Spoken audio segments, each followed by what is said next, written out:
So today is a fun day because we get to talk about Brandon Sanderson's Secret Project 3. So if you're a purist, any one of those people who don't want to be spoiled about anything, including the title and the synopsis, first of all, I don't know what you're doing here. But second of all, you're going to get spoiled at least in terms of the overall plot and the name. So if you don't want to know the name, and I know some of you do not, run away now. I'll give you 3 seconds. 2, 1, and all right. Hello, everybody. Today we're here to talk about Yumi and the Nightmare Painter, which, as I mentioned at the top, is the third secret project from Brandon Sanderson. As some of you may know, he wrote 4 novels, or 5 technically, but 4 that he's releasing in secret and over the course of COVID. And this is the third one to be released this year, the first 2 of which were Tress of the Emerald Sea and, oh gosh, what is it called again? The Frugal Wizard's Guide to Surviving Medieval England, I believe. No! Handbook! Damn it! Someday I'll get that right. Anyway, so this is the one I've actually was looking forward to the most because in the discussions where Brandon talked about it, he mentioned it was relatively anime and manga inspired. And he also quoted Hikaru no Go, which is a Shonen Jump manga / anime, as an inspiration. And I was intrigued. I'm a huge anime and manga fan. Been watching it since the 90s and all that, so it definitely was up my alley. I don't quite see the connection to Hikaru no Go, but whatever, it's not a huge deal, but I certainly see the anime influence. This is a story that follows 2 characters. You have Yumi, who essentially is... how do I describe her? She is somebody who was chosen at a young age to be an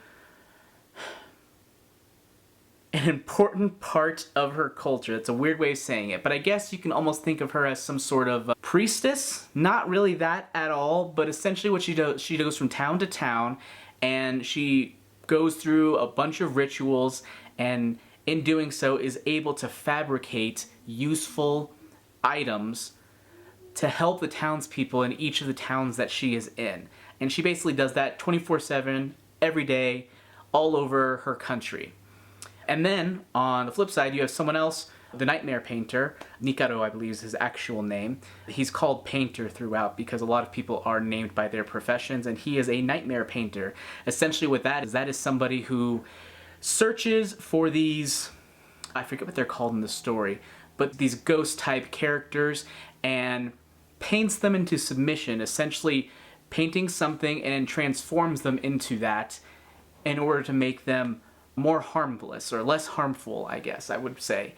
And the story follows when the 2 kind of start switching lives. There's a little bit of a twist, but it certainly has a your name aspect to it, where you have Painter. When he gets transported to Yumi's world, he takes on her body and her form, and she is a spirit. And then when the things are reversed, she is taking on his body, and he is a spirit. No, wait, is that right? She is taking on his body. That's not quite right. It's not confusing, but now when I'm trying to say it out loud, it's a bit difficult to explain. It's a swapping of lives in one form or another. And that's where you can sense the Your Name vibes. It's a love story about 2 people who switch lives, learn a lot about the world they live in, about themselves, about each other, and romance ensues, shenanigans ensues, Brandon Sanderson level of world building ensues. It is literally anime and manga, complete with hot springs tropes and almost forced sexual tension in a way, but with sort of the world building that Brandon Sanderson is known for. The worlds that these 2 inhabit are very unique.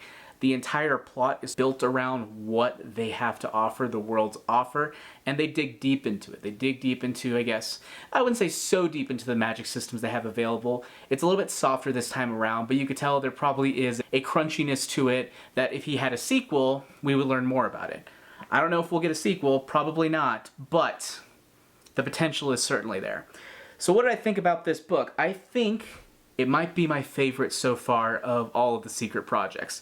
The first one brought a lot of whimsy to it. It felt almost like a fairy tale in a way, very Princess Bride-esque, which makes sense. The second one read like a progression fantasy, along with sort of modern tone that you expect from progression fantasies, from lit RPGs, and isekais. And it's a mixed bag for me. I liked it, I thought it was fun, but it felt a little bit more shallow, a little bit more juvenile, not quite on par with what I expect and like to get from Brandon Sanderson. Yumi the Nightmare Painter, I think, is, even though he is certainly stretching his abilities, and I mean that in a positive way, he's working them out is what I mean to say. I don't mean to say he's out of his depth. But he's really trying to push himself in the romantic angle.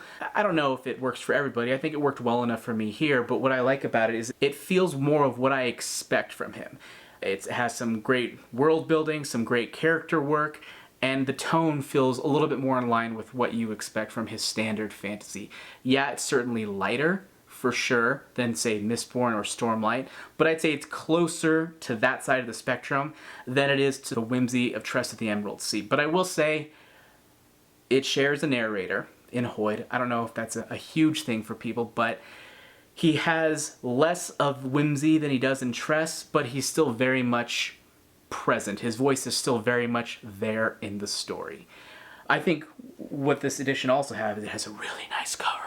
Take a look there. You can see they even have a lovely spine. I don't even know if any of this is in focus, but it looks great. The art is probably some of the best. It doesn't quite have the same, it's not as integral to the story as it was for Frugal Wizard's Handbook for Surviving Medieval England, but I think the art itself is just so much cleaner. And it has a style that I think is very fitting for the story. That this might be a bit of extreme, might be hard to see, but gorgeous. So there are full color ones here in general, full color spreads. There are also single page ones that are a little bit more muted in terms of the color. Let's see here. Like this one, which is just on a standard page as opposed to a separate color page. But they're very gorgeous. So as also very Asian influenced, as you could probably tell from the story based on what I said. It's both inspired by Japanese and Korean cultures. One of the countries is inspired by Japan, one of them inspired by Korea. And yeah, it's just nice to see that difference in flavor than maybe what we're used to. One thing I will say I am not a huge fan of is the fact that Michael Kramer and Kate Redding are reading the book. Now, that's blasphemy. I know, they're great. Everyone loves them. I just thought this was a good opportunity to perhaps get a narrator who's maybe of Asian descent, maybe Japanese or Korean descent, to have an opportunity to narrate a book that is inspired by those cultures. I guess you could defend and say, hey, Hoid is the narrator, but also he switches between Kate Redding and Michael Kramer, so by that argument, Kate Redding should not be reading it because Michael Kramer is the voice of Hoid. So I just think it was a missed opportunity there in order to help diversify the narrators that he works with and maybe add a different sort of voice to it. But that is my only minor complaint. I still think it's a fun story. I think currently, once again, my favorite of the secret projects. And yeah, it was the one I was most excited for, so I was already pre-amped for what it was to be. And if you were like me and had that same vibe when you first saw the cover and maybe saw the basic idea of the premise, I don't think you'll be disappointed. If you're not really into romance, this might not be up your alley. If you're not really into Brandon Sanderson's style of humor, which can be on a little bit on the cheesier side, maybe not for you as well. But overall, still a great time, still has great character arcs, fantastic world building. The physical edition is certainly worth your time. And yeah, that is all I have to say about Yumi and the Nightmare Painter. Thank you so much for watching this video. If you liked it or you learned something, give this video a thumbs up. We would greatly appreciate it, and we will see you on the next video.